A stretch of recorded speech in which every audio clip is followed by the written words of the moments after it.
Welcome back. एक senior anchor person का दावा कि जनरल रिटायर्ड बाजवा जो हैं वो ये दावा करते हैं कि उनके पास रिकॉर्डिंग्स मौजूद हैं खान साहब की। उसके बाद फिर हमने देखा कि खान साहब ने उसके ऊपर जो है वो काफ़ी लापरवाह किस्म का जो एक रवैया है उसको कहा, और उन्होंने कहा कि ठीक है जो उन्होंने करना है वो कर लें, अभी तो वो उनके पीछे गए ही नहीं हैं। लेकिन अब हम देख रहे हैं कि कुछ खान साहब जो हैं वो कुछ कंसर्न नज़र आ रहे हैं। बुखारी साहब खत लिखा गया खान साहब की तरफ से कि तहकीकात जो हैं वो करवाई जाए इस हवाले से, और जनरल बाजवा साहब से ये भी पूछा जाए कि हमसे क्या मुराद है। तो बाकायदा ख़त जो है वो सदर अलवी साहब को लिख दिया गया है। अब खान साहब जो हैं आपको लग रहा है कि थोड़ा ज़रा कंसर्न फील कर रहे हैं इस हवाले से, या फिर उनको जो है कुछ ख़तरात हैं या कुछ फेयर है कि क्या इसको कह सकते हैं? आपका खत लिखने की ज़रूरत क्यों पेश? अब ये जो गुफ्तगू है ना मैं बहुत संजीदगी से करने लगा हूँ। मुझे यूँ लगता है कि खान साहब से उनके इर्द गिर्द के लोग बिरादरान यूसुफ की तरह से जो कुछ उनसे करवा रहे हैं अल्टीमेटली वो कुएं में गिरेंगे। आप देखिए ये इक़्तिदार क्यों गया इनका, इसलिए कि इन्होंने अशराफिया से, जिसका दूसरा नाम एस्टेब्लिशमेंट है, जिसका तीसरा नाम अस्करी क़यादत है, जिसके कई नाम हैं, अच्छा, उनसे मत्था लगाया और बिला वजह लगाया। वो काम जो उनके करने के नहीं थे, जिसकी रवायत नहीं थी, वो उन्हें नहीं करने चाहिए थे। मिसाल के तौर पे DGISI को तब्दील करना या उसे रहने देना, या चीफ ऑफ आर्मी स्टाफ के लिए नाम पहले से सजेस्ट कर देना, ये काम उन्हें नहीं करने चाहिए थे। लेकिन जो उनके भारू है ना साथ खड़े, उनके वो गीदड़ नुमा शेर हैं, उन्हें कहते हैं खान साहब पै जाओ, अच्छा, और खान साहब पड़ जाते हैं। यही हरकत फिर हुई है। पहली बात तो यह है कि उन्हें अपनी पार्टी के एक वर्कर, मैं उन्हें कहता हूँ क्योंकि उन्हें सदर पाकिस्तान ट्रीट ही नहीं करती PTI। वो समझते वर्कर है, जो हुक्म करो इन्हें वो कर देना, और वो करते भी रहे हैं। वो ये हमाकतें बहुत हुई हैं उनसे। मिसाल के तौर पे असम्बलियों में साइन ना करना, मिसाल के तौर पे बिल वापस कर देने। ये सदर मुमलिकत का ये स्टेटस या ये किरदार या ये रवैया नहीं होता। दूसरी तरफ आप आ जाएं, ये ख़त जो गया है ये क्या कह रहा है, ये कि एक जर्नैल के ख़िलाफ़ आप तहकीकात कराएं। उनसे कोई पूछे तो सही, खान साहब, who do you think you are, who do you think the president is? Doable कहे ना उनसे, ये डूएबल नहीं है। अच्छा, क्या इसकी कोई हैसियत नहीं इस खत की, आप ये कहना चाह रहे हैं? मैं इससे कुछ और लफ्ज़ ढूंढ रहा हूँ जो इससे भी डिग्रेड करें इसको। ये हमाकत है। अच्छा, ये कभी नहीं हुई पाकिस्तान में पहले। बड़े बड़े दौर गुजरे हैं, बड़े बड़े फन्ने खान वजीर आज़म रहे हैं। आप मेरी बात समझ रही है कि नहीं?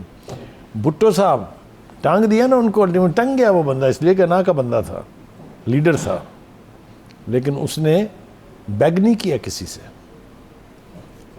आपको नहीं समझ आ रही मेरी बात की? नहीं, मुझे समझ आ रही है आपकी। देखिए, फौज जो है ये एक इंस्टीट्यूशन है, इसमें इंडिविजुअल की हैसियत नहीं होती। जर्नैल तो बहुत होते हैं। वो पेटी बंद भाई का तासुर जो है वो सबसे ज़्यादा मजबूत कहाँ है? यहीं पे।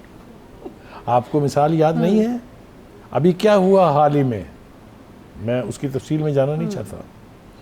वो एक तो माफ़ नहीं करते हैं, और दूसरा सियासतदानों के कहने पर अगर वो काम करने लगे तो जब भी उन्होंने किए हैं माजी में सजा भुगती है। नहीं, बुखारी साहब आप ये कहना चाह रहे हैं कि ये इंडिविजुअल की उस तरह से हैसियत नहीं होती, तो अगर इस तरीके से खान साहब अब ये उंगली अगर उठा रहे हैं या तहकीकात कराने का हुक्म दे रहे हैं तो इदारे का साबका सरबराह के तौर पे ही दे रहे हैं, और इदारा जो है वो भी इसको हेड ऑन ले सकता है।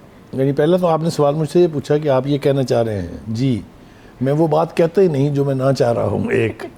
और दूसरी बात ये कि मैंने ज़िम्मेदारी से वो बात की है। मैं फिर आपको ज़िम्मेदारी से ये कह रहा हूँ कि जो फ़ौज में एक्शन इनिशिएट होता है ना, वो और मामला जात हैं। अच्छा, वो ये मामला जात नहीं है। अब वो ये कह रहे हैं कि बाजवा साहब के पास ये इख्तियार नहीं था कि मेरी वीडियोस को वो रिकॉर्ड करें। पहली बात तो ये है कि वो जाहिर है बाजवा साहब ने खुद नहीं की होंगी, एक बाकायदा सिस्टम इंस्टॉल होता है जब इस किस्म लेकिन भाई साहब वो आपने सुना नहीं था, वो एंकर ये भी दावा कर रहे थे कि उनमें से बहुत सारी वीडियोस जो हैं वो बाजवा साहब ने खुद भी रिकॉर्ड की हैं। अच्छा, चलिए मैं वो एंकर की बात आपके कहने पे मान लेता हूँ, लेकिन दूसरी बात ये याद रखें कि जिन गंदी वीडियोस का तज़किरा खान साहब फरमाते रहे हैं अपने जलसों में कि आने वाली हैं, वो भी तो किसी के पास हैं कि नहीं, और किन के पास हो सकती हैं वो आपको नहीं पता। ये तो मैं समझता हूँ वो जिनके पास है आला ज़रफ़ी है उनकी, कि उन्होंने अभी तक रिलीज नहीं की है वो। यानी आप ये कह रहे हैं कि खान साहब जिसे खुद इमरान खान साहब कहें कि वो गंदी वीडियोस हैं, वो गंदी वीडियोस हैं। अच्छा, वो मेरे आपके कहने से नहीं, आप ये कह रहे हैं कि वो खान साफ साहब को- सुथरी वीडियोस नहीं बन खान साहब को जाएंगी। फिर जरा एहतियात करनी चाहिए अगर मेरा वहाँ पे भी इशारा है। इसी तरफ था कि जो पंगा आप करने जा रहे हैं इससे गंद कम नहीं होगा, बढ़ेगा। और आपके पास जो भी कुछ है वो फेस हो जाएगा, इसलिए कि इंस्टीट्यूशन ने डिफेंड करना है, क्योंकि जो फैसले भी जनाब बाजवा ने as chief of army staff किए थे वो इंस्टीट्यूशन के बिहाफ पे थे। अच्छा। मैं आपको फिर कह रहा हूँ कि पाकिस्तान की फौज में ना म्यूटनी की गुंजाइश है, ना उसकी फौज में कभी स्प्लिट आता है। अच्छा, मुझे ये स्प्लिट नहीं कराने पता की कोशिश ही तो की थी खान साहब ने, जिसकी सजा कौम भुगत वकाई साहब, रही ये है। किस फॉरम के ऊपर ये चाह रहे हैं कि इन तहकीकात को किया जाए, किस तरीके से होंगी? मतलब कुछ तो उन्होंने तरीकाकार बताया होगा। देखिए खान साहब जो है ना वो अपने किसी एक्शन के ऊपर या अपनी किसी ख्वाहिश के ऊपर उसका तरीकाकार नहीं बताते कभी। अच्छा, बस ऐसे मैंने इसीलिए तो इसके बारे में ऐसे अल्फाज इस्तेमाल किए हैं कि आपने खत तो लिख दिया, हाँ। But who is going to implement that? अगर तो आपने ये चीफ जस्टिस को लिखा होता तो मुझे कुछ लॉजिक समझ में आती है कि देख कॉल द रिकॉर्ड के भाई लाए भाई क्या है रिकॉर्ड। और प्रेसिडेंट जो आपकी पार्टी का लीडर उसने क्या करना है इसके ऊपर?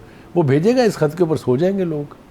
ठीक। अच्छा, कुछ सवाल भी खान साहब पूछ रहे हैं ना, अब आप मुझे बताएंगे वो कितने लॉजिकल हैं। वो कह रहे हैं कि किस कैपेसिटी में आपने ये सोचा कि खान साहब जो हैं ख़तरा हैं, क्योंकि ये दावा उन्होंने किया ना कि हमें महसूस हो रहा था कि खान साहब अब ख़तरा बन गए हैं। तो वो कहते हैं कि फ़ैसला तो सिर्फ और सिर्फ अवाम का है कि वो किसे वज़ीर-ए-आज़म मुंतखब करना चाहते हैं।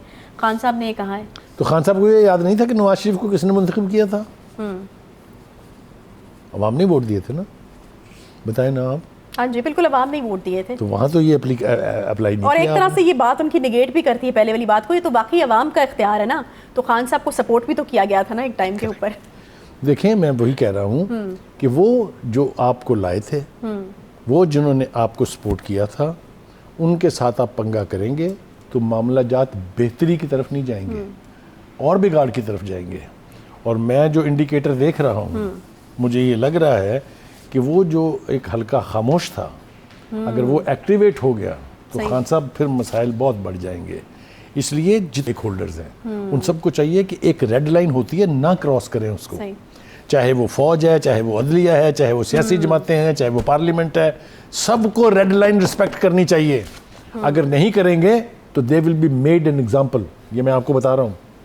सही, यानी आप ये मशवरा दे रहे हैं कि यहाँ पर रुक जाना चाहिए। हम्बल अगर सबमिशन इस रेड लाइन को कहीं क्रॉस जरा करेंगे तो मामला कहीं जरा जो है- जोरदार तरीके से मामला जो है वो जरा खराब हो सकते सकते हैं और ये आपके लिए भी खतरे का बाइस जो है वो बन सकता है। इसके साथ ही प्रोग्राम का वक्त यहाँ पर खत्म होता है जी।